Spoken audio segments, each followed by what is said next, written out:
Hello guys, it's winter time in Thailand. It's now winter. Maramig na dito guys. Ayan. Bumili kami ng winter jacket. No, winter pullover for Germany. Ito yung nabili ko. For the arrival. Kaya din dun sa plastic. For 220 sa kanya. Okay, so, ayan, dahil winter na sa Germany.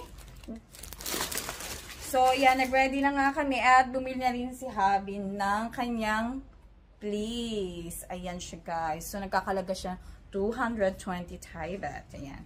So, ganyan siya, guys. Andito yung zipper niya. Ayan siya. Siyempre, ayan. Actually, bumili na siya dati nito. At yun, niluma na ng panahon, kaya bumili na siya ng bago. So, ganun talaga guys, pag mura talaga, wag mo ma-exit na sobrang magtatagal as in. Lalo na kung sa winter at lagi nyo siyang nagagang. So, ganyan siya. Sa likod niya, simple lang. At ang loob, ganito. Ganyan. Same sa harap at sa likod. Ayan.